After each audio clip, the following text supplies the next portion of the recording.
آج ہم پتہ کیا کرتے ہیں؟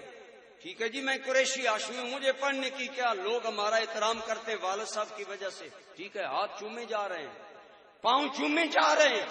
آج تم سنی لوگ سید زادوں، پیر زادوں اور ان صاحبزادوں کو بگاڑ دیتے ہو، ہاتھ چومے پاؤں چومے، حد سے بڑھ کر احترام کیا، وہ پھر پڑھتے بھی نہیں، وہ پھر اس شریعت پر چلتے بھی نہیں، بلکہ یقین جانیے میں نے ایسے ایک محفل میں گیا، جو صدر محفل تھے وہ ایک پیر صاحب تھے اور عجیب انداز میں بیٹھے، میں گیا، میں نے تقریر شروع یا میں نے سلام ہاتھ بڑھایا تو شاہ صاحب پیر صاحب کے ہاتھ میں مجھے سونے کی انگوٹھی نظر آئی۔ اب بتائیے جب پیر سونے کی انگوٹھی پہنے گا مرید کیا کرے گا؟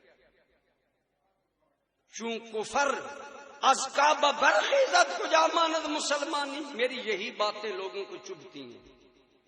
اگر کعبہ سے کفر نکلے تو مسلمانی کہاں جائے گا؟ اگر پیر حرام کام کرے اور اعلانیہ کرے اور کوئی بولتا نہیں ہے جی سید زادہ ہے گیلانی ہے بد دعا دے گا بیڑا غرق ہو جائے گا، یہی تیرے فہم تمہیں تباہ کر رہے ہیں۔ بتاؤ آج کا گیلانی سید زادہ کہلانے والا بڑا ہے یا آمنہ کا لال بڑا ہے؟ میں نے ہمارے اندر یہ باتیں ہیں ہم توجہ نہیں کرتے۔ ایک آدمی سے میں ملا، اس نے انگوٹھی پہنی ہوئی تھی لوہے کی، میں نے کہا حاجی صاحب تازہ حج کر کے آئے ہیں، لوہے کی انگوٹھی پہنی ہوئی ہے۔ کہنے لگے قریشی صاحب یہ مدینے کی انگوٹھی۔ میں نے کہا رسول اللہ صلی اللہ علیہ وسلم نے جو لوہا پہننے سے منع کیا وہ مدینے کا لوہا ہی تھا۔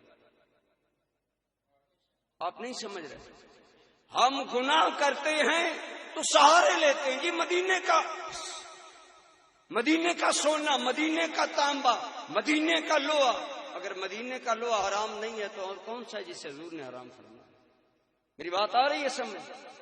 یہ کوئی بہانہ نہیں کہ پاک پتن شریف گیا تو اتو مرکی لے آیا میں پائی ہوئی، میں فلاں سیمن شریف گیا تو کڑا لے آیا، کڑا پہننا۔ حضرت سیمن والی سرکار نے کڑا نہیں پہننا، وہ شیعہ نہیں تھے، ان کا نام تھا عثمان۔ بولے سنیوں کو کوئی پتہ نہیں، بازار ایمان بیچ رہے ہیں، جگہ جگہ اپنا ایمان ضائع کر رہے ہیں۔ میں نے کہا حاجی صاحب انگوٹھی حرام ہے سوائے چاندی کے 4.5 ماشا کے، ایک انگوٹھی مرد پہن سکتا ہے بس، اس سے آگے نہیں۔ لیکن ہم ہیں یہ جی سیمن شریف کی، یہ جی پاک پتن کی، یہ فلاں کی، یہ سب جھوٹے سہارے ہیں، ان کی کوئی حیثیت نہیں، اور نہ ہی ان بزرگوں نے کہا ہے۔ یوں کیوں نہیں کرتے؟ اگر پاک پتن والی سرکار سے اتنا پیار ہے تو پاک پتن والی سرکار جیسی عبادت بھی کر